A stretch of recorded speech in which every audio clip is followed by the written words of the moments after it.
अच्छा, अब हमारे पास टॉपिक है सिग्नल ट्रांसडक्शन का। ठीक है, सिग्नल ट्रांसडक्शन क्या होता है वो हम अब डिस्कस करते हैं। सबसे पहले हमारे पास यहाँ पे एक ड्रग है। ठीक है, ड्रग क्या है? सिग्नल है एक। तो ड्रग सिग्नल आके बाइंड होता है रिसेप्टर पे।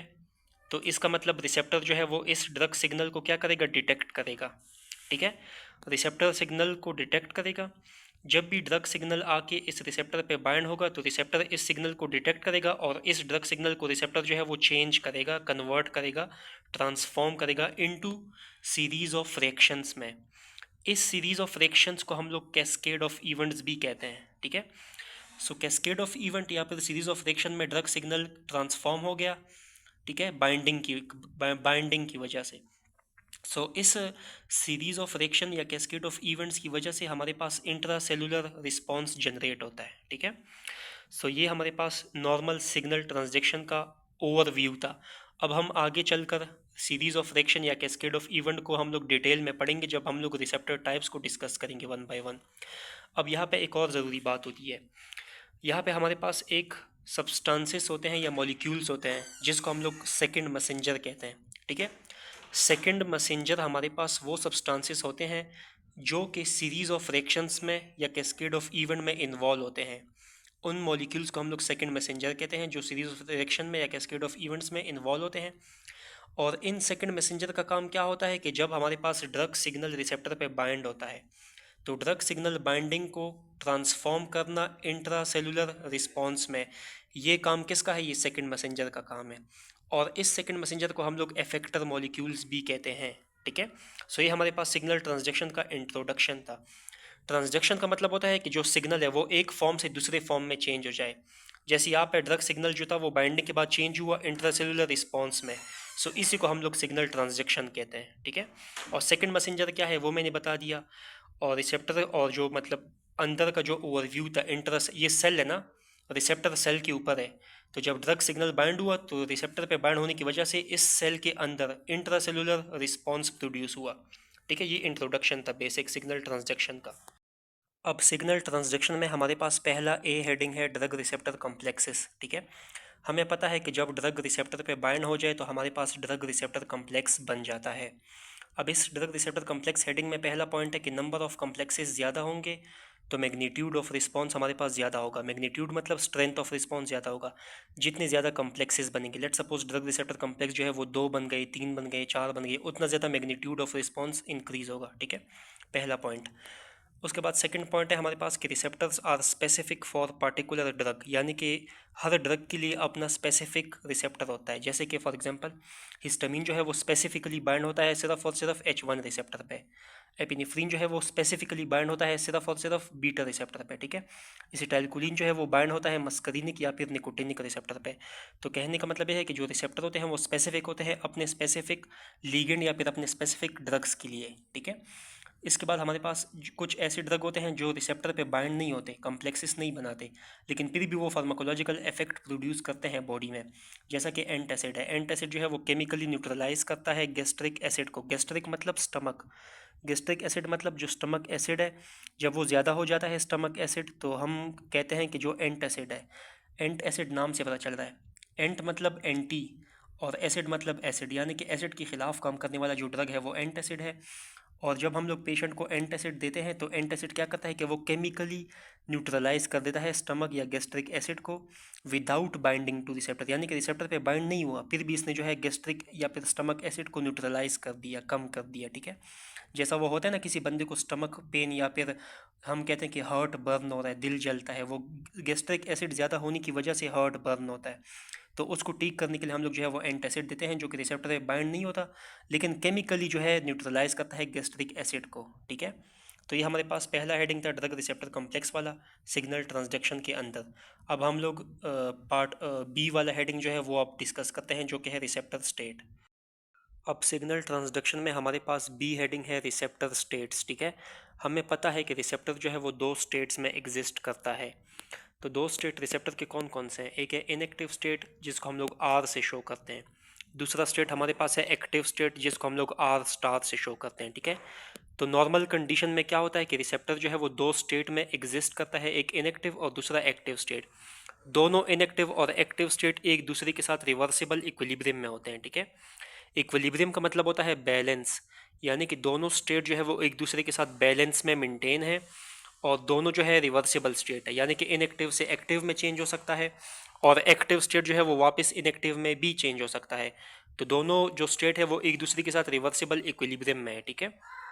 तो हमारे पास रिसेप्टर के टोटल 2 स्टेट्स होते हैं। अब अगर यहाँ पे इनएक्टिव स्टेट में हम लोग अगर यहाँ पे कोई एगोनेंट ला के बाइंड करा दें हम लोग, तो अगर कोई एगोनिस्ट यहाँ पे इनएक्टिव स्टेट पे बाइंड होगा, तो उस बाइंडिंग की वजह से जो इनएक्टिव स्टेट है वो ट्रांसफॉर्म हो जाएगा, चेंज हो जाएगा, किस में, एक्टिव स्टेट में चेंज हो जाएगा लीगेंड बाइंडिंग की वजह से। यहाँ पे देखो लीगेंड हमने बाइंड करा दिया, एगोनिस्ट हमने बाइंड करा दिया रिसेप्टर पे, तो एक्टिव स्टेट बन गया, यानी कि जो इनएक्टिव स्टेट था उससे इक्विलिब्रियम जो बैलेंस था वो शिफ्ट हो गया एक्टिव स्टेट की तरफ बिकॉज ऑफ लीगेंड या एगोनिस्ट बाइंडिंग, ठीक है। तो एगोनिस्ट बाइंड होगा तो इक्विलिब्रियम शिफ्ट हो जाएगा इनएक्टिव स्टेट से एक्टिव स्टेट, यानी कि आर से आर स्टार की तरफ। अगर इंटागोनिस्ट बाइंड होगा तो इंटागोनिस्ट का काम क्या है कि वो रिसेप्टर को स्टेबलाइज करता है इनएक्टिव स्टेट में, यानी कि ये जो इनएक्टिव आर स्टेट है इसमें इंटागोनिस्ट इसको स्टेबलाइज करेगा ताकि ये जो है एक्टिव स्टेट में ना जा सके, ठीक है। और अगर बात करें पार्शियल एगोनिस्ट की, तो पार्शियल एगोनिस्ट हमें पता है कि पार्शियल एगोनिस्ट जो है वो हाफ रिस्पॉन्स शो करता है या फिर पार्शियल इफेक्ट प्रोड्यूस करता है, जो कि वीक इफेक्ट होता है। तो पार्शियल एगोनिस्ट जब बाइंड होगा तो क्या होगा, ऑल्सो शिफ्ट इक्विलिब्रियम या फिर receptor from inactive to active state, but less strongly and weaker effect is produce. तो ये हमारे पास रिसेप्टर स्टेट का हेडिंग था। अब सिग्नल ट्रांसडक्शन में हमारे पास सी हेडिंग है, तीसरा हेडिंग, वो है मेजर रिसेप्टर फैमिलीज, यानी कि हमारे पास रिसेप्टर की मेजर फैमिलीज कौन कौन सी है वो हम देखेंगे, ठीक है। लेकिन मेजर रिसेप्टर फैमिली समझने से पहले हमें रिसेप्टर की इंट्रोडक्शन थोड़ा सा देखना चाहिए, ठीक है। रिसेप्टर को हम कैसे डिफाइन करेंगे, रिसेप्टर क्या होता है। रिसेप्टर जो है ये बेसिकली बायोलॉजिकल मॉलिक्यूल्स होते हैं, ठीक है। बायोलॉजिकल मॉलिक्यूल से मुराद वो मॉलिक्यूल जो कि बायोलॉजिकल यानी कि लिविंग ऑर्गेनिजम्स के अंदर पाए जाते हैं, ठीक है। सो रिसेप्टर बायोलॉजिकल मॉलिक्यूल्स होते हैं। हम इसको मैक्रो मॉलिक्यूल्स भी कहते हैं रिसेप्टर्स को, ठीक है, क्योंकि ये लार्जर इन साइज होते हैं। और इसके अलावा रिसेप्टर जो है वो प्रोटीन इन नेचर होते हैं, यानी कि रिसेप्टर जो है वो अमाइनो एसिड से बना हुआ है। हमें पता है अमाइनो एसिड क्या होते हैं, बिल्डिंग ब्लॉक्स होते हैं प्रोटीन के। तो अमाइनो एसिड मिल के प्रोटीन बनाता है और उस प्रोटीन को हम लोग जो है रिसेप्टर कहते हैं, ठीक है। सो रिसेप्टर का नेचर हमारे पास क्या है, वो प्रोटीन है। अब रिसेप्टर हमारे पास प्रोटीन भी हो सकता है या फिर कोई इंजाइम भी रिसेप्टर हो सकता है, ठीक है। अब हम लोग बात करते हैं मेजर रिसेप्टर फैमिलीज़ के बारे में। तो हमारे पास रिसेप्टर की जो मेजर फैमिलीज़ है वो है 4, ठीक है, 4 फैमिलीज़ है मेजर, जिसमें पहली फैमिली है ligand gated ion channels, second family है जी प्रोटीन कपल्ड रिसेप्टर, तीसरी इंजाइम लिंक्ड रिसेप्टर, चौथा इंट्रासेलुलर रिसेप्टर। अब ये जो हमारे पास इन लीगेंड गेटेड आयन चैनल होते हैं, नाम से पता चल रहा है, यानी कि ऐसे चैनल जिस चैनल की मदद से आयन जो है वो एक साइड से दूसरी साइड की तरफ ट्रांसपोर्ट हो, जिन चैनल के ज़रिए आयन मूव हो उस चैनल को हम लोग आयन चैनल कहते हैं। और इसी आयन चैनल के ऊपर लीगेंड बाइंड करता है, तो हम कहते हैं कि ये लीगेंड गेटेड आयन चैनल है हमारे पास, ठीक है। दूसरी फैमिली जी प्रोटीन कपल्ड रिसेप्टर, यानी कि जी प्रोटीन के साथ रिसेप्टर जो है वो अटैच है या फिर हम कह सकते हैं कि कपल्ड है, ठीक है। तो तभी हम इसको जी प्रोटीन कपल्ड रिसेप्टर कहते हैं। तीसरी फैमिली इंजाइम लिंक रिसेप्टर, यानी कि जो रिसेप्टर है रिसेप्टर के साथ इंजाइम जो है वो लिंक्ड है, अटैच है। तीसरा हमारे पास इंट्रासेलुलर, यानी कि सेल के अंदर जो रिसेप्टर है वो हमारे पास इंट्रासेलुलर रिसेप्टर में आ जाता है। अब हम लोग जो है यहाँ पे सबसे पहले जो पहली फर्स्ट फैमिली है लीगेंड गेटेड आयन चैनल, उसको थोड़ा डिटेल में डिस्कस करते हैं, ठीक है। सो लीगेंड गेटेड आयन चैनल वो चैनल जिससे आयन मूव करेगा और उस चैनल के ऊपर लीगेंड बाइंड करे, तो हम इसको लीगेंड गेटेड आयन चैनल कहते हैं। एग्जांपल हमारे पास लीगेंड गेटेड चैनल की एग्जांपल है निकोटिनिक रिसेप्टर, ठीक है। निकोटिनिक रिसेप्टर क्या है, ये एक आयन चैनल है। अब निकोटिनिक रिसेप्टर वो आयन, तो निकोटिनिक रिसेप्टर हमारे पास वो आयन चैनल रिसेप्टर है कि जिसके ऊपर हमारे पास जो लीगेंड है वो एसिटाइल कोलिन आके बाइंड करेगा। निकोटिनिक रिसेप्टर वो रिसेप्टर है जिस पे लीगेंड हमारे पास जो बाइंड होगा वो क्या होगा, वो एसिटाइल कोलिन होगा, वो लीगेंड जो होगा, ठीक है। जब एसिटाइल कोलिन जो है वो निकोटिनिक रिसेप्टर पे बाइंड होगा, जो मैंने यहाँ पे रिसेप्टर ड्रॉ किया है ना, ये सेल मेम्ब्रेन है, लंबा सा सेल मेम्ब्रेन में जो है मैंने ड्रॉ किया है निकोटिनिक रिसेप्टर। तो लिगेंड हमारे पास एसिटाइलकोलिन जब यहाँ पे आके देखो इधर बाइंड हो गया इस जगह पे। सो एसिटाइलकोलिन जब निकोटिनिक रिसेप्टर पे बाइंड हुआ तो उस वजह से ये जो रिसेप्टर या जो आयन चैनल है निकोटिनिक आयन चैनल, ये एक्टिवेट हो गया, ठीक है। एसिटाइलकोलिन के यहाँ पे बाइंड होने की वजह से जब आयन चैनल एक्टिवेट हुआ तो यहाँ पे देखो ये पोर नज़र आ रहा है, छोटा सा स्मॉल पोर है। तो पोर का जो शेप है वो लीगेंड या एसिटाइलकोलिन बाइंडिंग की वजह से चेंज हो जाएगा, यानी कि जो पोर है ये ओपन हो जाएगा फ्यू मिली सेकेंड्स के लिए, ठीक है। कुछ सेकंड्स के लिए पोर का जो शेप है वो ओपन हो जाएगा एसिटाइलकोलिन की बाइंडिंग की वजह से। अब जब पोर का शेप ओपन हो गया कुछ सेकंड्स के लिए तो यहाँ पे हमारे पास आयन मूव करेगा। जाहिर सी बात है, हम लोग आयन चैनल रिसेप्टर पढ़ रहे हैं ना, तो लिगेंड बाइंड हुआ तो अब आयन तो मूव करेगा ना इससे, क्योंकि आयन चैनल है ये। सो यहाँ पे हमारे पास जो आयन है इस केस में निकोटिनिक रिसेप्टर के केस में वो है सोडियम आयन। तो सोडियम आयन यहाँ से इस पोर के ज़रिए मूव करेगा इनसाइड द सेल। जब सोडियम बाहर से अंदर आता है सेल के तो इस अंदर आने को हम लोग इन्फ्लक्स कहते हैं। तो सोडियम बाहर से इनसाइड द सेल जो है वो क्या हुआ, इन्फ्लक्स हुआ, ठीक है। सोडियम क्या है, आयन है। किसके जरिए मूव हुआ, आयन चैनल के जरिए मूव हुआ। आयन चैनल का नाम क्या है, निकोटिनिक रिसेप्टर। निकोटिनिक रिसेप्टर या आयन चैनल पे क्या बाइंड होता है, एसिटाइलकोलिन के बाइंड होता है।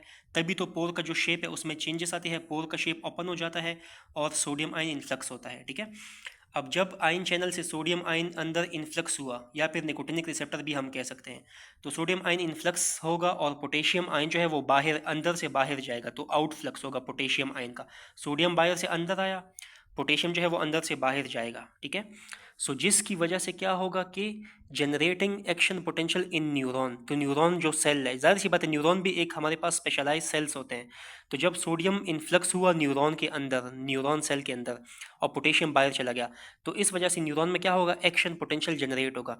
अब एक्शन पोटेंशियल क्या होता है, एक्शन पोटेंशियल को हम लोग ऑलरेडी फिजियोलॉजी में पढ़ चुके हैं पिछले साल, ठीक है।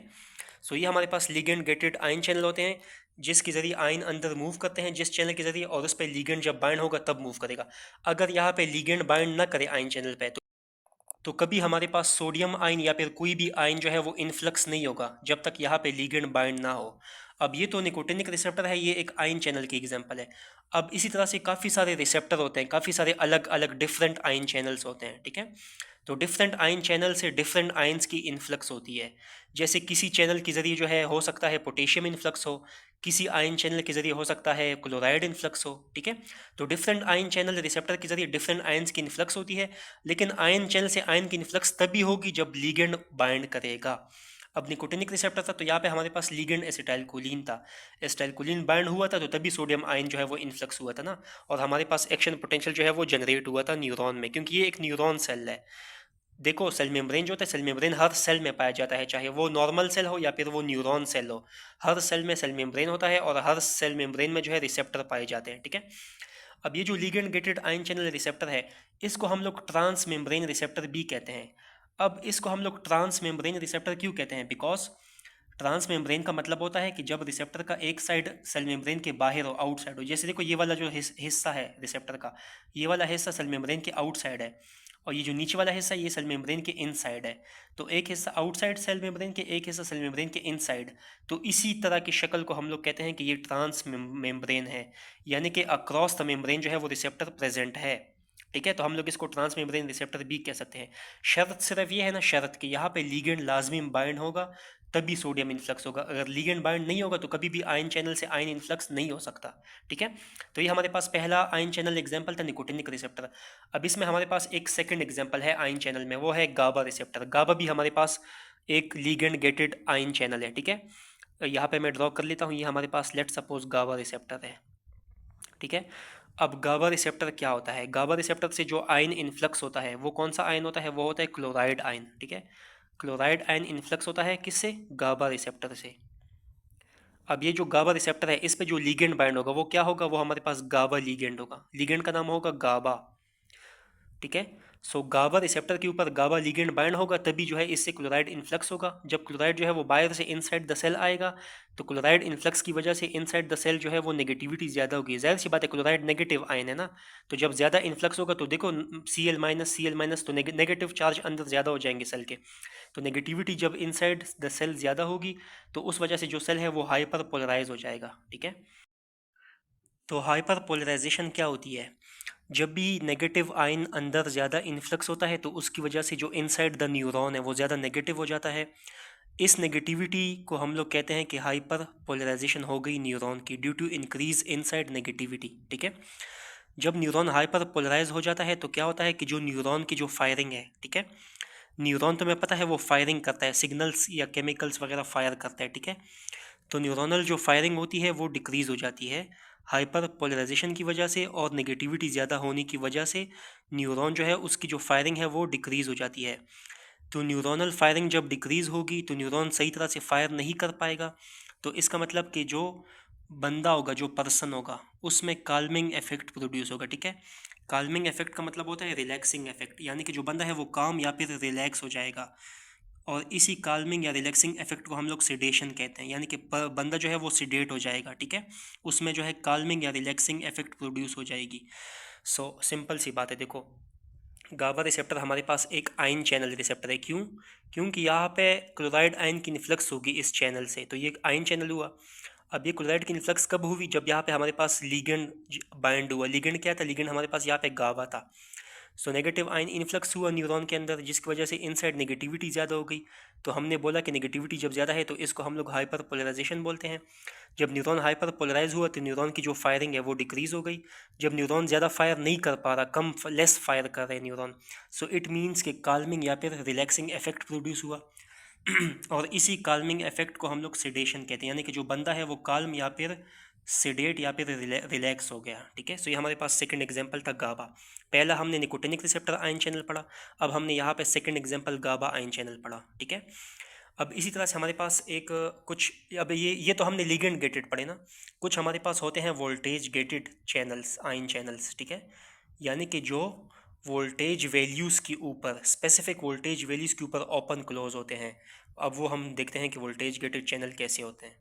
अब अगर हम लोग बात करें वोल्टेज गेटेड आयन चैनल्स के बारे में, तो यहाँ पे हमारे पास एक आयन चैनल है, वोल्टेज गेटेड चैनल है, ठीक है। लेकिन हम इसको वोल्टेज गेटेड सोडियम चैनल बोलेंगे, बिकॉज यहाँ पे हम लोग सोडियम आयन की इन्फ्लक्स की बात करेंगे।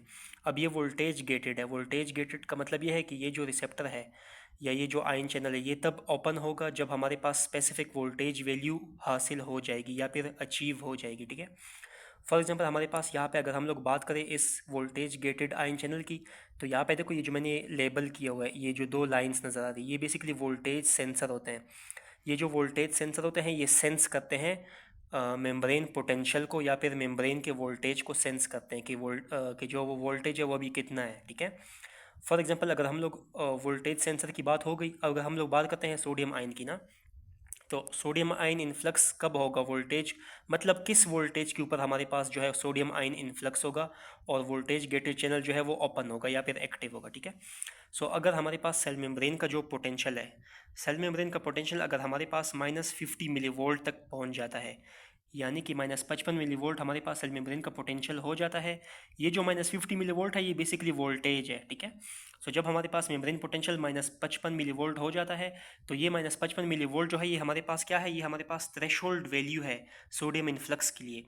यानी कि -55 मिली वोल्ट जब वोल्टेज हो जाएगा, तो इस -55 मिली वोल्ट के ऊपर हमारे पास जो वोल्टेज गेटेड सोडियम चैनल है वो एक्टिव हो जाएंगे, ओपन हो जाएंगे। और -55 मिली वोल्ट के ऊपर ही जो है हमारे पास सोडियम आयन बाहर से इनसाइड द सेल जो है इन्फ्लक्स होगा, ठीक है।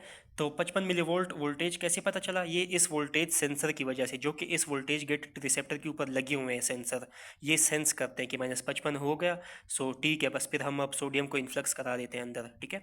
सो ये होता है वोल्टेज गेटेड चैनल, जो स्पेसिफिक मेम्ब्रेन पोटेंशियल या फिर वोल्टेज वैल्यूज़ के ऊपर एक्टिव या फिर ओपन होते हैं और आयन को अंदर इन्फ्लक्स करवाते हैं, ठीक है। जब सोडियम आयन बाहर से अंदर इन्फ्लक्स होता है तो इसको हम लोग डीपोलराइजेशन कहते हैं, जो कि हमने फिजियोलॉजी में ऑलरेडी एक्शन पोटेंशियल वाले टॉपिक में पढ़ा भी था, कि वहाँ पे हमने देखा था कि जब डीपोलराइजेशन स्टेज होता है तो उसमें सोडियम इन्फ्लक्स होता है, और जब रीपोलराइजेशन स्टेज था तो उसमें पोटेशियम बाहर आउटफ्लक्स हो रहा था, ठीक है। So voltage gated ion channel भी हमारे पास होते हैं। अच्छा, अब हमारे पास जो रिसेप्टर फैमिली है सेकंड, ठीक है, सेकंड फैमिली है जी प्रोटीन कपल्ड रिसेप्टर। वो रिसेप्टर जिसके साथ जी प्रोटीन लिंक हो या अटैच हो तो हम उसको जी प्रोटीन कपल्ड रिसेप्टर कहते हैं। अब जी प्रोटीन कपल्ड रिसेप्टर जो है ये हमारे पास क्या है? ट्रांस मेम्ब्रेन रिसेप्टर है। ट्रांस मेम्ब्रेन मैंने ऑलरेडी बता दिया कि क्या होता है। आउटसाइड एक साइड जो है वो बाहर होता है सेल मेम्ब्रेन से, और रिसेप्टर का दूसरा हिस्सा जो है वो अंदर होता है, तो इसी को हम लोग ट्रांस मेम्ब्रेन कहते हैं, ठीक है। सो जी प्रोटीन जो है ये ट्रांस मेम्ब्रेन रिसेप्टर है। और दूसरा पॉइंट ये है कि ये 7 पास रिसेप्टर है। 7 पास मतलब 7 दफ़ा जो है ये रिसेप्टर से पास हुआ है, ठीक है। कैसे? ये देखो, अब मैं यहाँ पे गिन के बताता हूँ। ये क्या है? ये मैंने जी प्रोटीन का स्ट्रक्चर बना दिया है, ठीक है। ये साम की तरह जो है स्नेक लाइक स्ट्रक्चर मैंने ड्रॉ किया है। इस स्नेक लाइक स्ट्रक्चर को हम लोग कहते हैं सरपेंटाइन, यानी कि जो जी प्रोटीन कपल्ड रिसेप्टर है वो स्नेक लाइक शक्ल है उसकी, इसको हम लोग सरपेंटाइन रिसेप्टर भी कह सकते हैं। ठीक है, सरपेंटाइन का मतलब यही होता है कि स्नेक लाइक शेप वाला। ठीक है, सो यहाँ पे अब मैं गिनता हूँ, ये देखो पहला जो लाइन है इसका 1 2 3 4 5 6 7, तो टोटल इस ये जो है रिसेप्टर जो है सेल मेम्ब्रेन से 7 दफ़ा पास हुआ है, 7 पास है। ठीक है, तो हम इसको सरपेंटाइन रिसेप्टर यानी स्नेक लाइक और 7 पास रिसेप्टर भी कहते हैं, और इसको हम लोग ट्रांस मेम्ब्रेन रिसेप्टर भी कहते हैं। ठीक है, अब ये जो जी प्रोटीन कपल्ड रिसेप्टर है, जी प्रोटीन कपल्ड रिसेप्टर कब एक्टिवेट होता है? जी प्रोटीन कपल्ड रिसेप्टर तब एक्टिवेट होता है जब कोई लिगेंड इस पे आउटसाइड बाइंडिंग साइड पे जो है बाइंड हो जाता है। ठीक है, अब ये जो जी प्रोटीन कपल्ड रिसेप्टर है ये जी प्रोटीन के साथ लिंक है ना, तो जी प्रोटीन किधर है इस पे वो मैं बताता हूँ। इसका जो इनसाइड है, सेल मेम्ब्रेन के इनसाइड वाला हिस्सा जो है रिसेप्टर का, ये देखो यहाँ पे है। यहाँ पे देखो तुम्हें 3 सब यूनिट नज़र आ रहे होंगे, G alpha sub unit, beta sub unit और गैमा।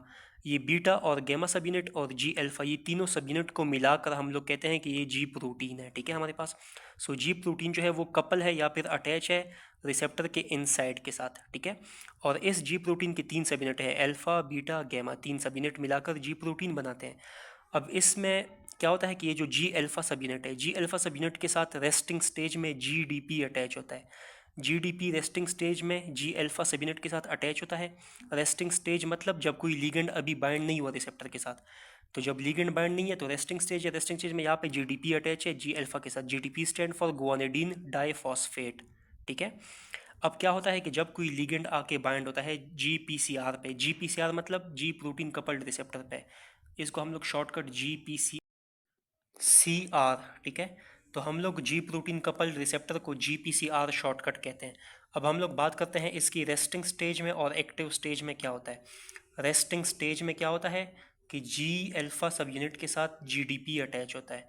जब भी कोई लीगेंड या कोई एगोनिस्ट आके जी पी सी आर के साथ बाइंड करता है तो ये जो रिसेप्टर है ये इनएक्टिव स्टेज से एक्टिव स्टेज में जाता है। तो फिर एक्टिव स्टेज में क्या होता है कि ये जो जी अल्फ़ा सब यूनिट है और ये जो बीटा और गैमा सब यूनिट है तीनों एक दूसरे से अलग हो जाते हैं। ठीक है, पहले रेस्टिंग स्टेज में जी अल्फ़ा के साथ जी डी पी अटैच था ना, अब क्या होगा कि एक्टिव स्टेज में जी अल्फ़ा के साथ जो जी डी पी था वो हट जाएगा। जी डी पी की बजाय एक्टिव स्टेज में क्या होगा कि जी अल्फ़ा के साथ जी टी पी आके अटैच हो जाएगा, गोनोसिन ट्राईफॉस्फेट। ठीक है, यानी कि एक्टिव स्टेज में जी डी पी हट गया और जी टी पी आके जी अल्फ़ा के साथ बाइंड हो गया। ठीक है, और जो बीटा और गैमा कम्प्लेक्स था वो भी जी अल्फ़ा से अलग हो गए। तो तीनों सब यूनिट्स एक दूसरे से अलग होने के बाद क्या करेंगे, तीनों सब यूनिट जो है अलग होने के बाद अदर एंजाइम्स को भी एक्टिवेट कर सकते हैं, या फिर आयन चैनल्स को भी ओपन कर सकते हैं, या फिर जो है सेकंड मैसेंजर्स को भी एक्टिवेट कर सकते हैं। ठीक है, सो सेकंड मैसेंजर की हमारे पास एग्जांपल है यहाँ पे साइक्लिक एएमपी। अब साइक्लिक एएमपी का हम लोग आगे डिटेल में पूरा प्रोसेस पढ़ेंगे। ये क्या है साइक्लिक एएमपी? साइक्लिक एएमपी हमारे पास एक सेकंड मैसेंजर है जो कि एक्टिवेट होता है G alpha attach with G T P की वजह से, या फिर बीटा गैमा कम्प्लेक्स की वजह से भी हो सकता है। ठीक है, सो ये हमारे पास बेसिक मैकेनिज्म था कि जब लीगेंड बाइंड हो जाए तो इनएक्टिव से एक्टिव में जाएगा, जी अल्फ़ा बीटा गैमा अलग हो जाएंगे, जी अल्फ़ा के साथ जी डी पी जो था वो हट जाएगा, उसके बजाय जी टी पी आके अल्फ़ा के साथ अटैच हो जाएगा। और ये जो G alpha attach with G T P है और बीटा गैमा कम्प्लेक्स है, ये तीनों सब यूनिट अलग होने के बाद जो है वो अदर एंजाइम्स को भी एक्टिवेट कर सकते हैं, या फिर अदर आयन चैनल को भी ओपन कर सकते हैं, या फिर सेकंड मैसेंजर को भी एक्टिवेट कर सकते हैं। और सेकंड मैसेंजर की हमारे पास एग्जांपल है यहाँ पे साइक्लिक एएमपी। ठीक है, सो यहाँ तक क्लियर हो गया। अब हम लोग आगे देखते हैं कि जी प्रोटीन्स के टाइप्स कौन सी होती है और ये साइक्लिक एएमपी का क्या काम है, वो हम अगले नेक्स्ट टॉपिक में देखते हैं। अच्छा, अब हमने साइक्लिक एएमपी की बात की ना कि साइक्लिक एएमपी हमारे पास क्या है, सेकंड मैसेंजर है। तो ये जो जी अल्फ़ा सब यूनिट है जी टी पी के साथ अटैच है, तो ये कैसे साइक्लिक एएमपी को प्रोड्यूस करता है वो हम देखते हैं यहाँ पे। ठीक है, तो ये जो जी अल्फ़ा सब यूनिट है जी टी पी के साथ अटैच है, तो ये क्या करेगा, सबसे पहले ये G alpha sub unit attach with G T P जो है ये क्या करेगा, ये एडिनाइल साइक्लेज इंजाइम को एक्टिवेट करेगा। जब एडिनाइल साइक्लेज इंजाइम एक्टिवेट होगा तो वो एडिनाइल साइक्लेज इंजाइम क्या करेगा, it will break down ATP into cyclic EMP and inorganic phosphate. ये जो एडिनाइल साइक्लेज जब एक्टिवेट हो जाता है ना, तो ये एडिनाइल साइक्लेज का काम है कि ये एटीपी को ब्रेक डाउन करता है साइक्लिक ईएमपी में और इनऑर्गेनिक फॉस्फेट में। ये जो पीपीआई है ये इनऑर्गेनिक फॉस्फेट को शो करता है, और ये जो सीएएमपी है ये साइक्लिक ईएमपी है हमारे पास, ठीक है। EMP stand for adenosine monophosphate, ATP stand for adenosine triphosphate, ठीक है। तो एडिनाइल साइक्लेज ने एटीपी को तोड़ दिया साइक्लिक ईएमपी में और इनऑर्गेनिक फॉस्फेट में। अभी जो साइक्लिक ईएमपी है ये हमारे पास क्या है, सेकंड मैसेंजर है। अब ये साइक्लिक ईएमपी क्या करेगा, ये आगे जाके प्रोटीन काइनेज ए को एक्टिवेट करेगा। प्रोटीन काइनेज ए एंजाइम है जो कि एक्टिवेट हो जाएगा साइक्लिक ईएमपी की वजह से। ये जो एक्टिवेटेड प्रोटीन काइनेज ए है ये फिर क्या करेगा, ये अदर प्रोटीन्स की फॉस्फोराइलेशन करेगा। फॉस्फोराइलेशन का मतलब उन प्रोटीन्स के ऊपर फॉस्फेट ग्रुप की एडिशन करेगा, प्रोटीन पे फॉस्फेट ग्रुप को ऐड करेगा, इसको हम लोग फॉस्फोराइलेशन कहते हैं। तो एक्टिवेटेड प्रोटीन काइनेज ए का काम होता है प्रोटीन्स की फॉस्फोराइलेशन करवाना, ठीक है। सो ये हमारे पास जनरल प्रोसेस था कि कैसे साइक्लिक एएमपी जो है वो एटीपी से बनता है, एडिनाइल साइक्लेज का क्या काम होता है, ठीक है। जो जी प्रोटीन हमारे पास एडिनाइल साइक्लेज को प्रोड्यूस करता है या फिर साइक्लिक एएमपी को प्रोड्यूस करता है, तो उस जी प्रोटीन को हम लोग जी स्टिमुलेटरी या फिर जी एस प्रोटीन कहते हैं, ठीक है। यहाँ पे नीचे मैं समझाता हूँ।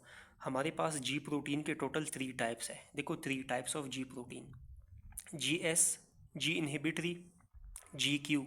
जी एस मतलब जी स्टिमुलेटरी, यानी कि ये जो जी प्रोटीन है ये स्टिमुलेट करेगा साइक्लिक एएमपी के प्रोडक्शन को, ठीक है। जी स्टिमुलेटरी साइक्लिक एएमपी के प्रोडक्शन को स्टिमुलेट करेगा। जो जी इनहिबिटरी प्रोटीन होगा, जी इनहिबिटरी जो है वो ब्लॉक करेगा साइक्लिक एएमपी की प्रोडक्शन को, यानी कि इनहिबिट करेगा साइक्लिक एएमपी की प्रोडक्शन को। जी क्यू जो है, जी क्यू फॉस्फोराइलेज सी इंजाइम को एक्टिवेट करता है। जी क्यू एक्टिवेट करता है फॉस्फोराइलेज सी इंजाइम को। फॉस्फोराइलेज सी इंजाइम जो है वो ब्रेक डाउन, तो फॉस्फोराइलेज सी जो है वो ब्रेक डाउन करता है PIP2 को, ठीक है। तो PIP2 ब्रेक हो जाता है 2 सेकेंड मैसेंजर्स में। कौन कौन से, एक है IP3, दूसरा है डैग, ठीक है। तो PIP2 को फॉस्फोराइलेज सी ने ब्रेक डाउन कर दिया IP3 में और डैग में।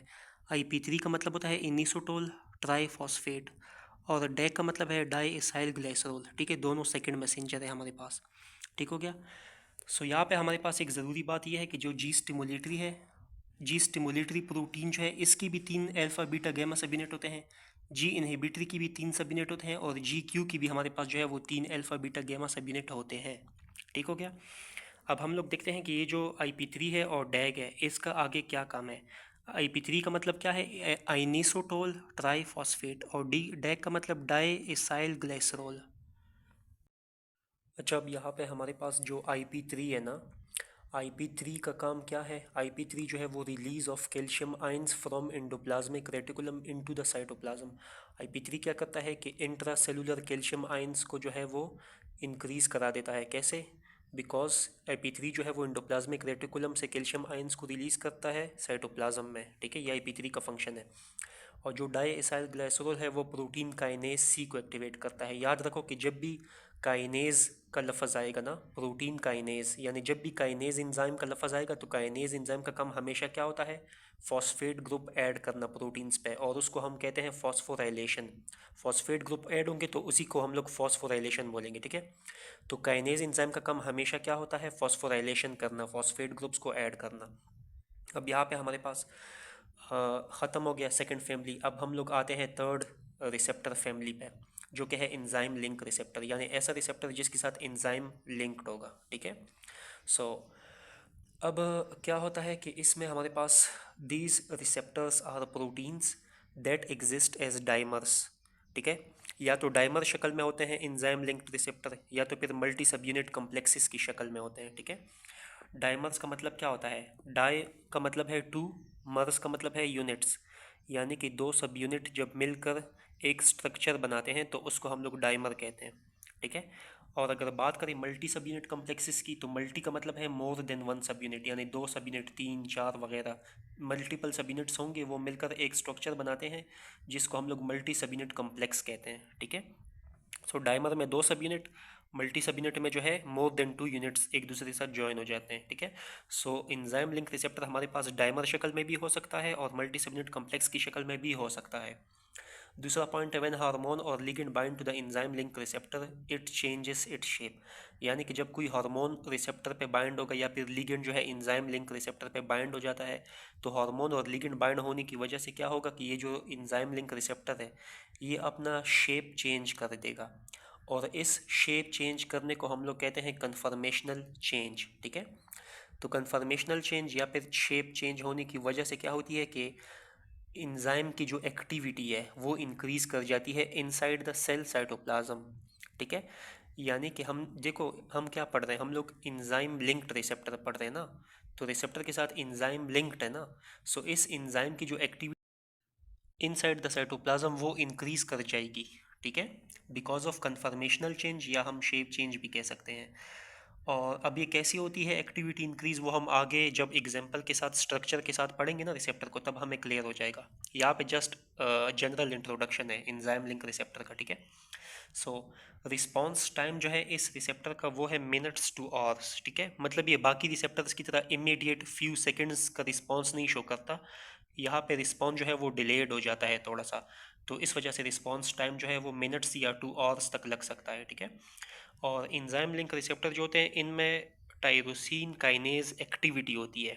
अब ये जो टायरोसिन काइनेज एक्टिविटी है वो भी हम लोग आगे स्ट्रक्चर के साथ समझेंगे कि टायरोसिन काइनेज एक्टिविटी कैसी होती है इन एंजाइम लिंक्ड रिसेप्टर्स में। ठीक है, सो अब हम लोग आगे स्ट्रक्चर और एग्जांपल से समझते हैं। हम लोग आगे देखेंगे एक एग्जांपल जो कि है इंसुलिन रिसेप्टर है। इंसुलिन का जो रिसेप्टर है वो हमारे पास एंजाइम लिंक्ड रिसेप्टर है, तो इंसुलिन जब बाइंड होता है तो उसके बाद क्या होता है वो हम आगे देखते हैं। टायरोसिन काइनेज क्या काम करता है, एंजाइम एक्टिविटी क्या होती है, सब अभी क्लियर हो जाएगा। ठीक है, अब यहाँ पे हमारे पास टायरोसिन काइनेज रिसेप्टर की एग्जांपल है जिस पे इंसुलिन बाइंड होता है। ठीक है, ये जो टायरोसिन काइनेज रिसेप्टर है ये एंजाइम लिंक रिसेप्टर की एग्जांपल है, क्योंकि इसमें इसके साथ टायरोसिन काइनेज एंजाइम अटैच है, लिंक है। ठीक है, अब क्या होता है कि नॉर्मल रेस्टिंग स्टेज की अगर हम बात करें, अभी तक यहाँ पे लेट सपोज कुछ भी अटैच या इंसुलिन जो है यहाँ पे बाइंड नहीं हुआ। ठीक है, सो रेस्टिंग स्टेज की बात करें तो इसमें हमारे पास 2 अल्फा सब यूनिट होते हैं और 2 बीटा सब यूनिट होते हैं। ठीक है, ये जो 2 अल्फा सब यूनिट है ये किसी लीगेंड या फिर हार्मोन को बाइंड करते हैं या फिर रिसीव करते हैं। ठीक है, और जो 2 बीटा सब यूनिट है, बीटा सब यूनिट के साथ बीटा सब यूनिट का जो इनसाइड है वहाँ पे टायरोसिन काइनेज एंजाइम अटैच होता है। ठीक है,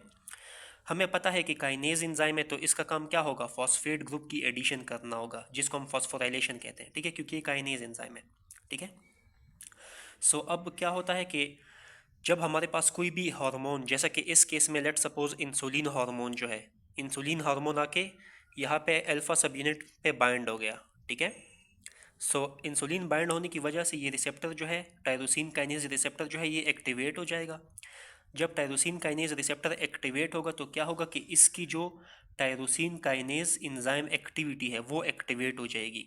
जो हमने अभी इससे पहले पॉइंट में बोला था कि इंक्रीज हो जाएगी ना एक्टिविटी, वो यही बात है कि यहाँ पे टायरोसिन काइनेज एंजाइम एक्टिवेट हो जाता है, और टायरोसिन काइनेज जब एक्टिवेट होगा तो ये क्या करेगा, अपनी ही टायरोसिन रेजिड्यूज के ऊपर फॉस्फेट ग्रुप ऐड करेगा, यानी कि ये जो काइनेज है ये अपने इसी टायरोसिन रेजिड्यूज के ऊपर फॉस्फेट ग्रुप अटैच करेगा। तो यहाँ पे मैं लिख लेता हूँ पी और नीचे वाले में भी पी लिख दिया। ठीक है, फॉस्फेट ग्रुप टायरोसिन रेजिड्यूज के साथ अटैच कर लिए इस काइनेज एंजाइम की एक्टिवेशन की वजह से। अब जब ये अपनी ही टायरोसिन रेजिड्यूज को फॉस्फोराइलेट कर रहा है तो इसको हम बोलेंगे क्या, ऑटोफॉस्फोराइलेशन। ठीक है, ऑटोफॉस्फोराइलेशन का मतलब होता है कि जब अपने ही टायरोसिन रेजिड्यूज को काइनेज एंजाइम फॉस्फोराइलेट करता है। ठीक होगा, ये पहला स्टेप था ऑटोफॉस्फोराइलेशन, स्टेप नंबर 1। अब सेकंड स्टेप में क्या होगा कि एक्टिवेटेड टायरोसिन काइनेज, या फिर हम कह सकते हैं कि ये जो रिसेप्टर है, अब ये इस पूरे रिसेप्टर को हम लोग एक्टिवेटेड रिसेप्टर या फिर फॉस्फोराइलेटेड रिसेप्टर भी कह सकते हैं। ठीक है, बिकॉज ऑफ ऑटोफॉस्फोराइलेशन।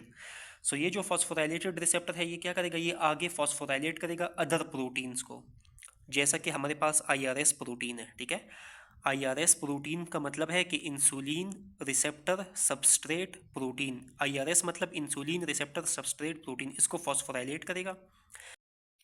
ये जो आईआरएस प्रोटीन है ये क्या करेगा, जब फॉस्फोराइलेट हो जाए तो फॉस्फोराइलेटेड आईआरएस जो होगा वो क्या करेगा, वो अदर काइनेजेस और अदर फॉस्फेटेजेस को एक्टिवेट करेगा, ठीक है। काइनेजेस, अदर जो काइनेजेस होंगे वो भी फॉस्फोराइलेशन करेंगे, और जो फॉस्फेटेजेस होते हैं, फॉस्फेटेज का मतलब होता है जो फॉस्फेट ग्रुप को रिमूव करता है किसी भी रेजिड्यू से, ठीक है। फॉस्फेट ग्रुप को रिमूव करने वाले को हम लोग फॉस्फेटेजेस कहते हैं, ठीक है। ये भी एंजाइम ही है, ठीक हो गया। क्या हुआ, सबसे पहले रिसेप्टर की ऑटो फॉस्फोराइलेशन हुई, फिर उसने आईआरएस प्रोटीन को फॉस्फोराइलेट किया, फिर इसी फॉस्फोराइलेटेड आईआरएस प्रोटीन ने आगे अदर काइनेजेस और अदर फॉस्फेटेजेस को एक्टिवेट किया, ठीक है। और इसी तरह से हमारे पास जो है मल्टीपल सिग्नलिंग पाथवेज की एक्टिवेशन हुई, ठीक है। तो मल्टीपल सिग्नलिंग पाथवेज एक्टिवेट हुए, और एट द एंड हमारे पास जो रिजल्ट था वो क्या था, बायोलॉजिकल इफेक्ट ऑफ इंसुलिन जो है वो प्रोड्यूस हो गया। यानी कि मल्टीपल सिग्नलिंग पाथवेज एक्टिवेट होने की वजह से हमारे पास जो एंड रिजल्ट है वो हमारे पास इंसुलिन का फार्माकोलॉजिकल या फिर बायोलॉजिकल रिस्पॉन्स या एक्शन जो है वो प्रोड्यूस हो गया। अब हमारे पास इंसुलिन का जो बायोलॉजिकल एक्शन या इफेक्ट है वो क्या है, वो ये है कि इंसुलिन हमें पता है कि वो ब्लड ग्लूकोज लेवल को डिक्रीज करता है, ठीक है। इंसुलिन का इफेक्ट जब प्रोड्यूस हुआ तो ब्लड ग्लूकोज लेवल जो था वो डिक्रीज कर गया, ठीक हो गया। तो इंसुलिन ने अपना जो एक्शन है वो कैसे शो किया, वो टायरोसिन काइनेज रिसेप्टर पे अल्फा सबयूनिट पे बाइंड होने की वजह से किया। तो ये पूरा टायरोसिन काइनेज रिसेप्टर की एग्जाम्पल थी, ठीक है। क्लियर हो गया यहाँ तक। अच्छा, अब हमारे पास नेक्स्ट रिसेप्टर फैमिली है, वो है इंट्रासेलुलर रिसेप्टर, ठीक है। इंट्रासेलुलर रिसेप्टर हम इसको इस वजह से कहते हैं क्योंकि ये सेल के अंदर होता है, रिसेप्टर अंदर होता है सेल के, तभी हम इसको इंट्रासेलुलर कहते हैं, ठीक है। अब ये जो इंट्रासेलुलर रिसेप्टर है, it may be in nucleus और साइटोप्लाज्म, सेल के न्यूक्लियस के अंदर भी हो सकता है ये, या फिर ये रिसेप्टर जो है ये साइटोप्लाज्म में भी हो सकता है, ठीक है। इस वजह से हम इसको इंट्रासेलुलर कहते हैं। और इस इंट्रासेलुलर रिसेप्टर का जो रिस्पॉन्स टाइम है वो है आवर्स टू डेज, यानी कि ये काफ़ी स्लो रिस्पॉन्स शो करता है किसी भी लीगेंड या ड्रग के बाइंडिंग पे, ठीक है। रिस्पॉन्स टाइम इसका स्लो है, आवर्स टू डेज लग जाते हैं इसको रिस्पॉन्स करने में, ठीक है। अब क्या होता है कि यहाँ पे ये मैंने एक सेल ड्रॉ की है, ठीक है, ये गोल सा बड़ा सा ये सेल है, और ये जो है सेल का साइटोप्लाज्म है, और ये जो है नीचे सेल का न्यूक्लियस है, ठीक है। और यहाँ पर साइटोप्लाज्म में देखो ये रिसेप्टर मैंने बनाया हुआ है। ये इंट्रासेलुलर रिसेप्टर है।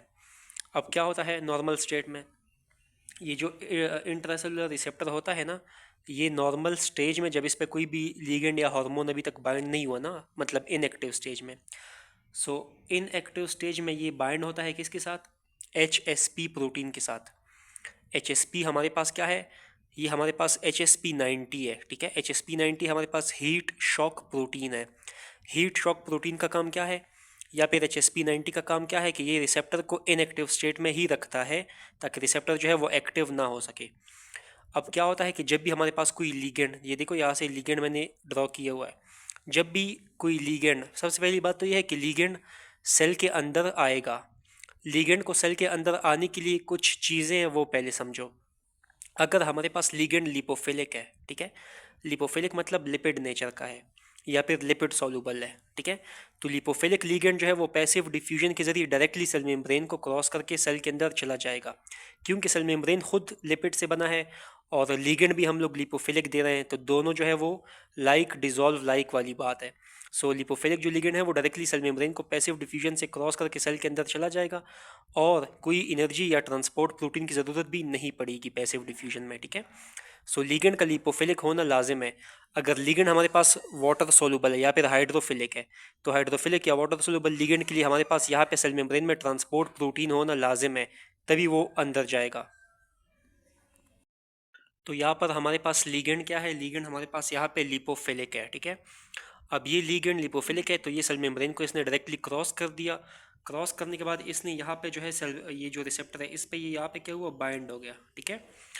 अब जब ये लिगेंड सेल के अंदर आने के बाद साइटोप्लाज्म में जो इंट्रासेलुलर रिसेप्टर है उसके साथ ये बाइंड हो गया, तो जब ligand inside the cell receptor के साथ बाइंड हो जाता है, तो ये जो रिसेप्टर है ये एक्टिवेटेड फॉर्म में आ जाता है, और ये जो हीट शॉक प्रोटीन है ये इससे अलग हो जाता है रिसेप्टर से, ठीक है।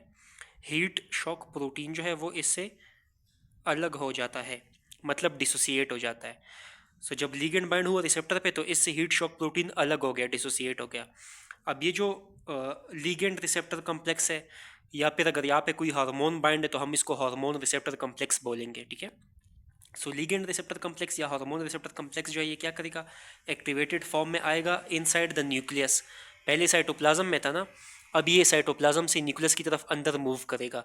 इसको हम कहते हैं ट्रांसलोकेशन, यानी कि एक्टिवेटेड रिसेप्टर जो था, एक्टिवेटेड रिसेप्टर कम्प्लेक्स जो था वो ट्रांसलोकेट हो गया, मूव हो गया इनसाइड द न्यूक्लियस, ठीक है। अब न्यूक्लियस में जब ये आ गया, ये एक कम्प्लेक्स जो है लीगेंड रिसेप्टर कम्प्लेक्स, अब ये क्या करेगा, न्यूक्लियस के अंदर ये लीगेंड रिसेप्टर कम्प्लेक्स बाइंड होगा ट्रांसक्रिप्शन फैक्टर के साथ। ट्रांसक्रिप्शन फैक्टर के साथ ये बाइंड होगा। ट्रांसक्रिप्शन फैक्टर हमारे पास वो फैक्टर होते हैं जो कि ट्रांसक्रिप्शन के प्रोसेस को परफॉर्म करते हैं या फिर स्टार्ट करते हैं, ठीक है। ट्रांसक्रिप्शन क्या होता है, यहाँ पे मैंने लिखा भी हुआ है। ट्रांसक्रिप्शन में क्या होता है कि डीएनए से मैसेंजर आरएनए बनता है, ठीक है। ट्रांसक्रिप्शन में मैसेंजर आरएनए बनता है डीएनए से, और ट्रांसलेशन में मैसेंजर आरएनए से प्रोटीन बनता है। यानी कि पहले डीएनए से आरएनए बना, ट्रांसक्रिप्शन हो गया, उसके बाद इसी आरएनए से आगे प्रोटीन बनता है, तो उसको हम ट्रांसलेशन कहते हैं, ठीक है। ट्रांसक्रिप्शन और ट्रांसलेशन का फ़र्क समझ आ गया। अब ये जो ट्रांसक्रिप्शन फैक्टर है, जब इसके साथ ड्रग रिसेप्टर कम्प्लेक्स बाइंड होगा तो ये एक्टिवेट हो जाएंगे। ये जो ट्रांसक्रिप्शन फैक्टर है ये इस ट्रांसक्रिप्शन प्रोसेस को स्टार्ट कर देंगे, जो क्या है कि यहाँ पे देखो डीएनए है। सो ये ट्रांसक्रिप्शन फैक्टर जो है ये इस डीएनए को कन्वर्ट करेंगे किस में, मैसेंजर आरएनए में। डीएनए देखो डबल स्ट्रैंड है ना, और आरएनए जो है वो सिंगल स्ट्रैंड है। तो ट्रांसक्रिप्शन फैक्टर ने क्या किया, ट्रांसक्रिप्शन करा दिया डीएनए का मैसेंजर आरएनए में, और अब ये जो मैसेंजर आरएनए है ये प्रोटीन में कन्वर्ट हो जाएगा, इसको हम ट्रांसलेशन बोलेंगे। यानी कि ट्रांसक्रिप्शन फैक्टर ने यहाँ पे ट्रांसक्रिप्शन करा दी और ट्रांसलेशन करा दी, ठीक है। सो हमारे पास एट द एंड क्या बना, प्रोटीन साइंथेसिस हो गई, ठीक हो गया। अब हमारे पास ज़रूरी नहीं है कि जो लीगेंड है या जो ड्रग है या हार्मोन जो है वो सेल के अंदर रिसेप्टर के साथ ही बाइंड करे, ये ज़रूरी नहीं है।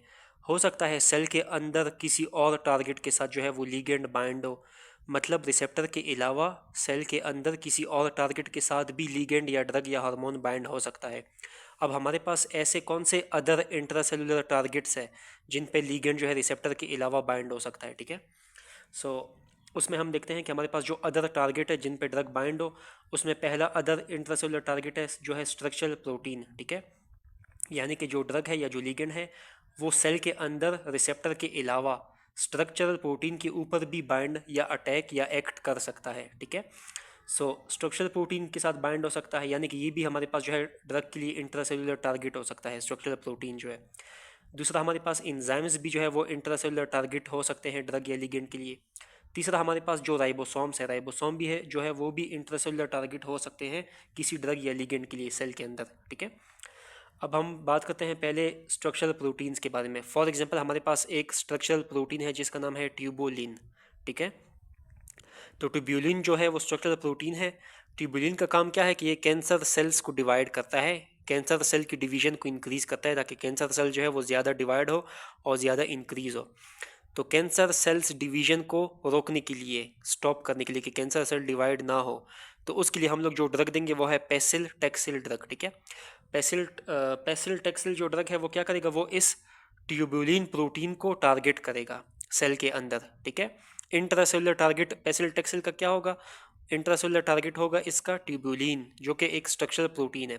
तो जब पेसिल टैक्सिल जो ड्रग है वो इनहिबिट या ब्लॉक करेगा ट्यूबुलिन को, तो इस वजह से जो कैंसर सेल की डिवीजन है वो स्टॉप हो जाएगी, ठीक है। दूसरा हमारे पास एंजाइम है, तो एंजाइम में हमारे पास डाईहाइड्रोफोलेट रिडक्टेज एंजाइम है। ये जो डाईहाइड्रोफोलेट रिडक्टेज एंजाइम है इसका काम होता है डीएनए सिंथेसिस करना, ठीक है। तो डीएनए सिंथेसिस हम लोग रोकेंगे, इसके लिए हम लोग एक ड्रग देंगे ट्राइमेथोप्रिम, जो कि इस रिडक्टेज एंजाइम को ब्लॉक करेगा ताकि डीएनए सिंथेसिस ना हो। बेसिकली जो डीएनए सिंथेसिस होती है ये बैक्टीरिया के लिए होती है, ठीक है। तो उसको रोकने के लिए हम लोग ट्राइमेथोप्रिम ड्रग देते हैं जो कि इंट्रासेलुलर रिडक्टेज एंजाइम उस पे टारगेट करता है, एक्ट करता है, ठीक है, उसको ब्लॉक करता है ताकि डीएनए सिंथेसिस ना हो। तीसरा हमारे पास राइबोसोम है, तो राइबोसोम के दो सब यूनिट है, एक है 30 सब यूनिट, एक है 50। हमें पता है कि राइबोसोम जो है वो प्रोटीन सिंथेसिस करते हैं ना, तो जो 30 सब यूनिट है और तो दोनों में से या 30S या 50S किसी एक को हम लोग ब्लॉक करेंगे, 30 सब यूनिट को ब्लॉक करेंगे राइबोसोम का, या 50 सब यूनिट को ब्लॉक करेंगे। तो इस वजह से क्या होगा, इसके ब्लॉक करने से कि जो प्रोटीन सिंथेसिस है वो नहीं होगी, ठीक है। कुछ ड्रग्स ऐसे होते हैं जो 50 सब यूनिट को ब्लॉक करते हैं, कुछ ऐसे ड्रग्स होते हैं जो कि 30S सब यूनिट को ब्लॉक करते हैं, ठीक है। अगर बात करें कि 50 सब यूनिट को कौन से ड्रग, मतलब इस केस में जो ड्रग का टारगेट है इंट्रासेलुलर वो क्या है, वो 50 सब यूनिट है राइबोसोम का, ठीक है। तो जो ड्रग 57 यूनिट को ब्लॉक करता है उसकी एग्जांपल है हमारे पास एजिथ्रोमाइसिन, ठीक है। तो एजिथ्रोमाइसिन जो है वो 57 यूनिट पे टारगेट करेगा, इसको ब्लॉक करेगा ताकि प्रोटीन सिंथेसिस ना हो। और जो कुछ ड्रग होते हैं वो 37 यूनिट को ब्लॉक करते हैं, जैसा कि अमाइनोग्लाइकोसाइड वाली जो ड्रग है। अमाइनोग्लाइकोसाइड का जो क्लास है इसमें कौन सी ड्रग आती है, इसमें स्ट्रेप्टोमाइसिन आती है, ठीक है। एग्जाम्पल, स्ट्रेप्टोमाइसिन जो है वो एक अमाइनोग्लाइकोसाइड है और स्ट्रेप्टोमाइसिन जो है वो 37 यूनिट को ब्लॉक करता है। तो इस वजह से हम लोग जो है वो कहते हैं कि कुछ रिसेप्टर के अलावा अदर इंट्रासेलुलर टारगेट्स भी होते हैं सेल के अंदर किसी ड्रग के लिए, जैसे यहाँ पे हमने डिस्कस कर लिए, ठीक है। अब हमारे पास इंट्रासेलुलर रिसेप्टर की दो एग्जांपल्स है, ठीक है। पहली एग्जांपल है glucocorticoid receptor. Glucocorticoid receptor cell के अंदर होता है, इस वजह से हम इसको इंट्रासेलुलर रिसेप्टर कहते हैं। ग्लूकोकॉर्टिकॉइड रिसेप्टर के ऊपर कोर्टिसोल हार्मोन आके बाइंड होता है और एंटी इन्फ्लेमेटरी एक्शन को प्रोड्यूस करता है। दूसरा हमारे पास एग्जांपल है एस्ट्रोजन रिसेप्टर। एस्ट्रोजन रिसेप्टर के ऊपर एस्ट्रोजन हार्मोन आके बाइंड होता है और रिप्रोडक्टिव टिश्यू की ग्रोथ और डेवलपमेंट को प्रोड्यूस करता है, ठीक है।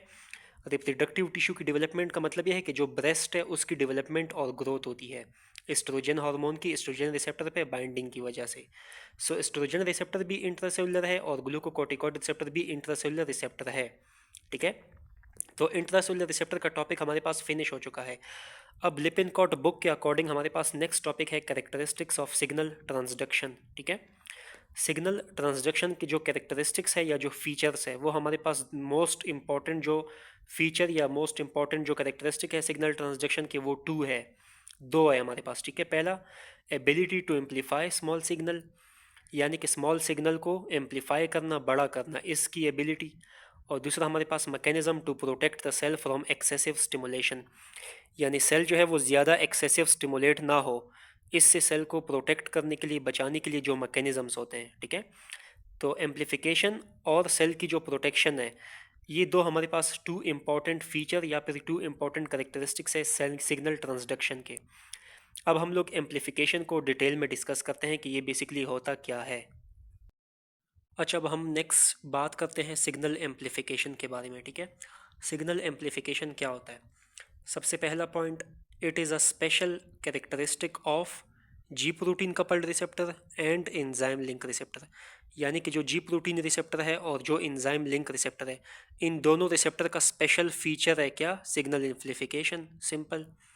दूसरा पॉइंट क्या कहता है कि amplification means increase the intensity and duration of signal, यानी कि हमारे पास जो वीक सिग्नल होता है जिसकी इंटेंसिटी कम होती है, कमज़ोर सिग्नल की इंटेंसिटी को इंक्रीज़ करना और सिग्नल की ड्यूरेशन को बढ़ा देना, इसी को हम कहते हैं एम्पलीफिकेशन, ठीक है।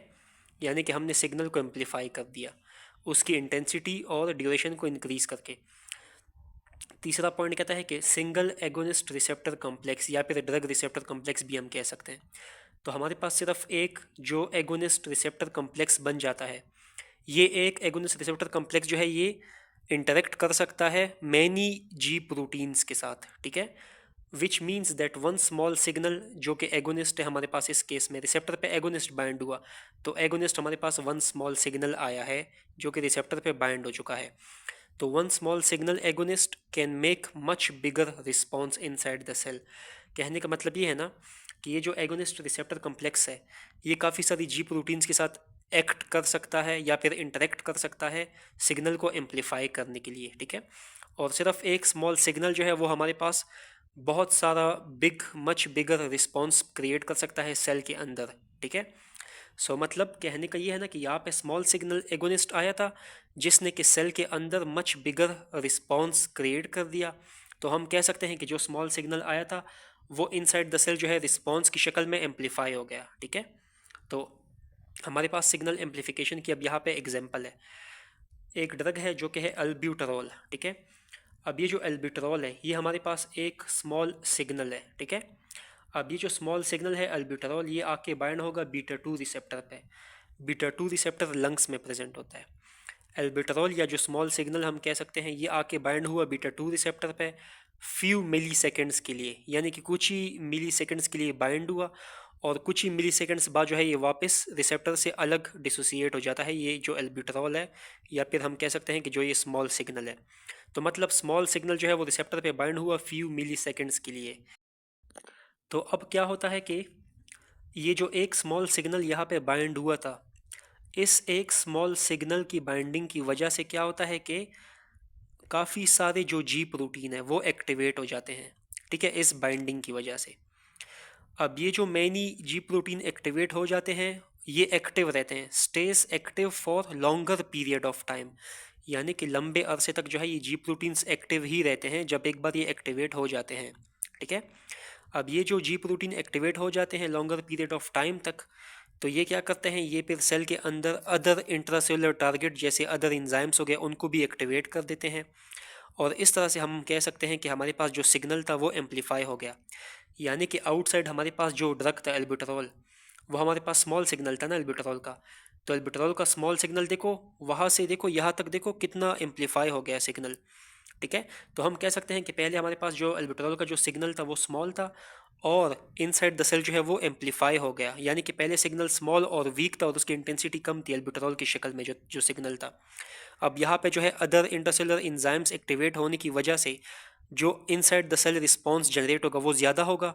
सो इट मीन्स कि आउटसाइड का जो सिग्नल था वो इनसाइड द सेल जो है वो क्या हुआ, इंक्रीज़ हुआ, उसकी इंटेंसिटी ड्यूरेशन जो है और स्ट्रेंथ जो है सिग्नल का वो इंक्रीज़ हो गया। तो इसी इंटेंसिटी और ड्यूरेशन की इंक्रीज़ होने को हम इंग्लिश में कहते हैं कि एम्पलीफिकेशन ऑफ सिग्नल, ठीक है। सो ये हमारे पास सिग्नल एम्पलीफिकेशन का इंट्रोडक्शन था। अब हमारे पास सिग्नल एम्पलीफिकेशन के अंदर ही एक टॉपिक है जो कि है स्पेयर रिसेप्टर कॉन्सेप्ट, ठीक है। सबसे पहले समझते हैं कि स्पेयर लफ्ज़ का क्या मतलब होता है। स्पेयर लफ्ज़ का मतलब होता है खाली रह जाना, यानी कि ऐसा रिसेप्टर कि जिस रिसेप्टर पे कोई भी एगोनिस्ट या ड्रग बाइंड ना हो और वो रिसेप्टर जो है वो खाली रह जाए, उस रिसेप्टर को हम लोग जो है वो स्पेयर रिसेप्टर्स कहते हैं, ठीक है। तो पहला पॉइंट इसमें क्या है स्पेयर रिसेप्टर में, बिकॉज ऑफ सिग्नल एम्पलीफिकेशन, यानी कि हमारे पास जो सिग्नल है वो एम्पलीफाई हो चुका है, सिग्नल की स्ट्रेंथ, ताकत, इंटेंसिटी, ड्यूरेशन जो है वो ज़्यादा हो चुकी है। तो स्ट्रॉन्ग सिग्नल की वजह से, या फिर हम कह सकते हैं कि सिग्नल एम्पलीफिकेशन की वजह से, हमारे पास not all receptors are bound with agonist, यानी कि सारे के सारे रिसेप्टर एगोनिस्ट के साथ बाउंड नहीं होंगे, सिर्फ कुछ चंद रिसेप्टर ही एगोनिस्ट के साथ बाउंड होंगे, क्योंकि हमारे पास जो सिग्नल है वो ऑलरेडी एम्पलीफाई हो चुका है। जब सिग्नल पहले से स्ट्रॉन्ग है, मजबूत है, तो सारे रिसेप्टर्स को एगोनिस्ट के साथ बाइंड होने की ज़रूरत नहीं होती, ठीक है। जो बाइंड है ऑलरेडी रिसेप्टर, वही हमारे पास जो है स्ट्रॉन्गर रिस्पॉन्स शो कर रहे हैं। यहाँ पे एग्जांपल है हमारे पास, let suppose for example 100 receptor है हमारे पास, ठीक है। हमारे पास 100 रिसेप्टर है, जिसमें से सिर्फ 5 से 10 रिसेप्टर जो है वो एगोनिस्ट के साथ बाइंड हो चुके हैं। अब ये जो 5 से 10 रिसेप्टर है एगोनिस्ट के साथ बाइंड होने के बाद ये स्ट्रॉन्गर बिगर रिस्पॉन्स अगर प्रोड्यूस कर लेते हैं, मतलब टोटल रिसेप्टर 100 है ना, 100 में से सिर्फ 5-10 रिसेप्टर ने ही स्ट्रॉन्गर बिगर रिस्पॉन्स शो कर लिया। तो इसका मतलब कि जो बाकी 90 से बाकी जो 90-95 रिसेप्टर रिमेनिंग बच गए, उनको बाइंड होने की ज़रूरत नहीं है, क्योंकि ऑलरेडी हमारे पास जो सिग्नल है वो एम्पलीफाई हो चुका है, स्ट्रॉन्गर बिगर रिस्पॉन्स है। सो रिमेनिंग जो 90-95 रिसेप्टर हो जाएंगे, उनको बाइंड होने की ज़रूरत नहीं होती। तो उस 90-95 रिसेप्टर जो खाली रह जाएंगे उसको हम लोग स्पेयर रिसेप्टर्स कहते हैं, ठीक है। अब अगर हम एग्जांपल की बात करें स्पेयर रिसेप्टर की, तो क्या होता है, हमारे पास यहाँ पे दो एग्जांपल है, 1-2, ठीक है। फर्स्ट एग्जांपल है इंसुलिन रिसेप्टर्स की। 99% इंसुलिन के जो रिसेप्टर होते हैं वो खाली होते हैं, स्पेयर होते हैं। सिर्फ 1% इंसुलिन रिसेप्टर ही इंसुलिन के साथ बाइंड होता है और ब्लड ग्लूकोज लेवल को डिक्रीज़ कर सकता है। मतलब बाकी 99% जो होते हैं इंसुलिन के रिसेप्टर वो खाली रह जाते हैं, सिर्फ 1% पे ही बाइंड होकर इंसुलिन जो है वो अपना फंक्शन शो कर सकता है। दूसरा एग्जांपल है बीटा 1 रिसेप्टर इन हार्ट, ठीक है। बीटा 1 रिसेप्टर में क्या होता है कि ओनली 5% आर खाली स्पेयर, ठीक है। सिर्फ 5% बीटा 1 रिसेप्टर खाली होते हैं, स्पेयर होते हैं, जबकि 95% जो बीटा रिसेप्टर होते हैं वो ड्रग के साथ बाइंड हो जाते हैं। इसका मतलब कि 95% मतलब ज़्यादा रिसेप्टर्स को ड्रग के साथ बाइंड होना पड़ेगा, तभी जो है हमारा जो दिल है, मीन्स के दिल को मुकम्मल ताकत के साथ धड़कने के लिए ज़्यादा रिसेप्टर इस्तेमाल करना पड़ता है। तभी यहाँ पे रिसेप्टर की जो बाइंडिंग परसेंटेज है वो 95 है, जबकि स्पेयर रिसेप्टर सिर्फ 5 है। ये हम लोग बीटा रिसेप्टर की बात कर रहे हैं, ठीक है। सो इंसुलिन के लिए ओनली 1% बाइंड होना लाजिम था, और बीटा रिसेप्टर के केस में 95% जो बीटा रिसेप्टर है वो बाइंड होना लाजिम होता है, ठीक है। तो ये एग्जांपल थी स्पेयर रिसेप्टर की, और ये टॉपिक हमारा ख़त्म हो गया। अब नेक्स्ट हम लोग देखेंगे डाउन रेगुलेशन ऑफ रिसेप्टर। अच्छा, अब हमारे पास सिग्नल एम्पलीफिकेशन ख़त्म हो गया, उसके बाद नेक्स्ट डाउन रेगुलेशन है। ठीक है, डाउन रेगुलेशन समझने से पहले हमें डीसेंसिटाइजेशन समझना होगा। यहाँ पर हमारे पास एक रिसेप्टर है। ठीक है, यहाँ पर अगर लेट सपोज हम लोग जो एगोनिस्ट है या जो ड्रग है, अगर हम लोग रिपीटेड एगोनिस्ट या फिर रिपीटेडली ड्रग को बार बार दे रहे हैं, ठीक है, तो रिपीटेडली एगोनिस्ट या रिपीटेडली ड्रग की एक्सपोजर की वजह से जो रिसेप्टर होता है वो बेचारा डीसेंसिटाइज्ड हो जाता है। ठीक है, डीसेंसिटाइज्ड का मतलब कि रिसेप्टर जो है उसकी जो रिस्पॉन्स है वो डिक्रीज़ हो जाती है, यानी कि रिसेप्टर पहले सही तरह रिस्पॉन्स दे रहा था, लेकिन बार बार रिपीटेड एगोनिस्ट या ड्रग देने की वजह से रिसेप्टर का जो रिस्पॉन्स है वो अब कम आ रहा है, ज़्यादा नहीं आ रहा। तो जब रिस्पॉन्स डिक्रीज़ हो जाता है रिपीटेड एगोनिस्ट या रिपीटेड ड्रग एडमिनिस्ट्रेशन की वजह से, तो इसी को हम लोग कहते हैं कि रिसेप्टर जो है वो डीसेंसिटाइज हो चुका है, यानी वो रिस्पॉन्स सही तरह नहीं दे रहा, रिस्पॉन्स उसका कम हो चुका है इस एगोनिस्ट या इस ड्रग के लिए जो रिस्पॉन्स वो देता है। ठीक है, तो जब रिसेप्टर डीसेंसिटाइज्ड हो जाता है, उसका रिस्पॉन्स कम हो जाता है, तो रिस्पॉन्स कम होने की वजह से ड्रग का जो फार्माकोलॉजिकल एक्शन होता है, जो इफेक्ट होता है, वो भी वीक हो जाएगा। जाहिर सी बात है, रिस्पॉन्स रिसेप्टर सही तरह नहीं कर पा रहा, तो रिसेप्टर जब एक्शन प्रोड्यूस करेगा तो वो एक्शन या इफेक्ट भी वीक ही प्रोड्यूस होगा ना। इसी वीक इफेक्ट को हम लोग टेकीफाइलेक्सिस कहते हैं। ठीक है, टेकीफाइलेक्सिस इस वीक इफेक्ट को कहते हैं जो कि डिक्रीज रिस्पॉन्सिवनेस ऑफ रिसेप्टर की वजह से होता है। ठीक है, तो रिसेप्टर क्यों डिसेंसिटाइज हुआ? Because of repeated agonist exposure या फिर रिपीटेड ड्रग एक्सपोजर की वजह से। ठीक है, शुरू में जब हमने एक एगोनिस्ट या एक ड्रग दिया था तो रिसेप्टर नॉर्मल रिस्पॉन्स कर रहा था, लेकिन हमने बार बार रिपीटेड ड्रग एडमिनिस्टर किया तो रिसेप्टर की जो रिस्पॉन्सिवनेस थी वो ख़राब हो गई। ठीक है, सो यहाँ पे मैंने एक पॉइंट लिखा है नीचे, this desensitization is the mechanism to protect the cell from over stimulation because receptors are present on the cell surface. ठीक है, जब हमने एम्पलीफिकेशन वाला टॉपिक स्टार्ट किया था, एम्पलीफिकेशन टॉपिक स्टार्ट करने से पहले हमने दो इंपॉर्टेंट फीचर या फिर करेक्टरिस्टिक पढ़े थे ना थोड़ी देर पहले। उसमें जो पहला करेक्टरिस्टिक था वो सिग्नल एम्पलीफिकेशन था, और उसमें हमने दूसरा करेक्टरिस्टिक पढ़ा था कि हमारे पास कुछ ऐसे मैकेनिज्म होते हैं जो कि सेल को ओवर स्टिमुलेशन से प्रोटेक्ट करते हैं, और मैंने कहा था कि हम इसको आगे समझेंगे। तो वो जो मैकेनिज्म थे, वो मैकेनिज्म ये डिसेंसिटाइजेशन का जो मैकेनिज्म है वो इसी का कह रहे थे हमें। मतलब वो जो मैकेनिज्म था ना कि सेल को ओवर स्टिमुलेशन से प्रोटेक्ट किया जाए, वो मैकेनिज्म हमारे पास क्या था? वो डिसेंसिटाइजेशन का ही मैकेनिज्म है जो हमने अभी यहाँ पे समझ लिया है। तो अब देखो, जाहिर सी बात है, जो रिसेप्टर होते हैं, रिसेप्टर सेल के सरफेस पे होते हैं ना, जब रिसेप्टर की सेंसिटिविटी कम होगी तो उसकी वजह से क्या होगा कि जो ये क्या कहते हैं, जो सेल है, सेल भी ओवर स्टिमुलेट नहीं होगा। जाहिर सी बात है, रिसेप्टर की रिस्पॉन्सिवनेस कम है तो सेल स्टिमुलेट ज़्यादा नहीं होगा। तो ओवर स्टिमुलेशन को प्रिवेंट करने के लिए कि ओवर या फिर एक्सेसिव स्टिमुलेट ना हो सेल, उसको प्रोटेक्ट करने के लिए, उससे बचाने के लिए सेल को, हमारे पास जो मैकेनिज्म है वो क्या है? डीसेंसिटाइजेशन। सिंपल अल्फाज में समझाता हूँ। देखो, रिसेप्टर ख़ुद को डीसेंसिटाइज क्यों करता है, रिस्पॉन्सिवनेस क्यों कम कर देता है? क्योंकि रिसेप्टर चाहता है कि मैं अपना रिस्पॉन्स कम करूँ ताकि ये जो सेल है, इस सेल की ओवर स्टिमुलेशन ना हो मेरी वजह से। ठीक है, तो इस वजह से रिसेप्टर जो है वो ख़ुद को डिसेंसिटाइज करता है because of repeated exposure of the drug और एगोनिस्ट। ठीक है, तो इसी को हम लोग डिसेंसिटाइजेशन कहते हैं। अब क्या होता है कि कभी कभार यहाँ पे हमारे पास अब ये जो रिसेप्टर है सेल के सरफेस पे है ना, जब रिसेप्टर ऑलरेडी डिसेंसिटाइज हो जाता है, तो डिसेंसिटाइजेशन होने के बाद जब फिर भी अगर हम लोग रिपीटेड एगोनिस्ट या ड्रग दे रहे हैं, सेंसिटाइजेशन डिसेंसिटाइज होने के बाद हम लोग फिर भी जो है रिपीटेड एगोनिस्ट या ड्रग दे रहे हैं, तो अब क्या होगा कि रिसेप्टर बेचारा, वो तो है डिसेंसिटाइज पहले से, अब वो रिसेप्टर बेचारा क्या करेगा कि वो सेल के सरफेस से ही खुद को रिमूव कर देगा। तो जब सेल के सरफेस से जो रिसेप्टर है वो रिमूव हो जाता है, इस removal of receptor from the cell surface, इसको हम लोग कहते हैं डाउन रेगुलेशन। ठीक है, तो सेल के सरफेस से रिसेप्टर का अलग हो जाना, डिसोसिएट हो जाना, इसको हम लोग डाउन रेगुलेशन कहते हैं।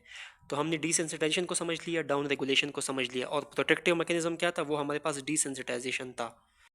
अच्छा, अब एक सिंपल एग्जांपल से समझते हैं डाउन रेगुलेशन को। ठीक है, हमें इतना तो पता चल गया कि जब रिसेप्टर जो है वो सेल सरफेस से अलग हो जाते हैं तो उसको डाउन रेगुलेशन कहते हैं। ठीक है, अब एग्जांपल से समझते हैं। यहाँ पे मैंने कुछ स्टेप्स ड्रॉ किए हैं, 3-4 स्टेप्स। यहाँ पर हमारे पास एक सेल है। ठीक है, इस सेल के सरफेस पे 5 रिसेप्टर लगे हुए हैं। ठीक है, सेल के सरफेस पे 5 रिसेप्टर है। जब ये 5 रिसेप्टर एक्टिवेट होंगे तो हमारे पास स्ट्रॉन्गर रिस्पॉन्स प्रोड्यूस होगा। ठीक है, ये पहला पॉइंट है। अब क्या होता है कि डाउन रेगुलेशन की वजह से जब ये दो रिसेप्टर जो है, टोटल 5 है ना, इनमें से अगर ये दो रिसेप्टर यहाँ से अलग हो जाते हैं सेल सरफेस से, जो यहाँ पे ये देखो अलग हो गए, ठीक है। जब दो रिसेप्टर सेल सरफेस से अलग हो गए डाउन रेगुलेशन की वजह से, तो हमारे पास इस सेल के ऊपर 3 रिसेप्टर रह जाएंगे, जो ये सेकंड वाला स्टेप है। देखो पहले 5 थे रिसेप्टर, रिस्पॉन्स स्ट्रॉन्ग था, अभी 3 रिसेप्टर रह गए, तो 3 रिसेप्टर की वजह से जो रिस्पॉन्स है वो भी वीक प्रोड्यूस होगा, ठीक है। और ये जो दो रिसेप्टर अलग हो गए थे, ये वाले, ये दो रिसेप्टर अलग होने के बाद क्या होता है कि ये सेल के अंदर मूव कर जाते हैं। देखो यहाँ पे सेल के अंदर ये मूव कर गए इधर, ठीक है। अलग होने के बाद जो है ये सेल के अंदर आ गए, इसको हम लोग कहते हैं रिसेप्टर इंटरनलाइजेशन, यानी कि इंटरनल साइड पे सेल के रिसेप्टर जो है वो मूव कर गए हैं, ठीक है। तो रिसेप्टर इंटरनलाइज हो गए। अब थर्ड स्टेप में क्या होगा कि हमारे पास यहाँ पे ये जो रिसेप्टर इंटरनलाइज हो चुके हैं ना, अब इसके साथ दो काम होंगे इस इंटरनलाइज रिसेप्टर के साथ। या तो ये रिसेप्टर जो है ये वापस रिसाइकल हो जाएंगे सेल सरफेस पे दोबारा, मतलब फिर से जो है वहाँ पे रिसेप्टर 5 पूरे हो जाएंगे हमारे पास। और अगर ये रिसेप्टर जो है ये रिसाइकल बैक नहीं होते सेल सरफेस पे, तो फिर जो है इनके साथ क्या होगा कि ये जो है सेल के अंदर ही परमानेंटली डिग्रेड या फिर ब्रेक डाउन हो जाएंगे, डिस्ट्रॉय हो जाएंगे। जब ये परमानेंटली सेल के अंदर डिग्रेड या फिर डिस्ट्रॉय होंगे, तो हमारे पास जो टोटल नंबर ऑफ रिसेप्टर है सेल की सरफेस पे वो 3 ही रह जाएंगे हमेशा के लिए, ठीक है। तो इंटरनलाइज रिसेप्टर के साथ दो काम होते हैं। पहला काम मैंने क्या बताया कि या तो ये सेल सरफेस पे वापस रिसाइकल हो जाएंगे और 5 रिसेप्टर वापस पूरे हो जाएंगे। अगर रिसाइकल नहीं होते तो उस केस में ये जो है परमानेंटली डिग्रेड हो जाएंगे, डिस्ट्रॉय हो जाएंगे, और हमेशा के लिए जो है रिसेप्टर सेल सरफेस पे 3 ही रह जाएंगे हमारे पास, ठीक है।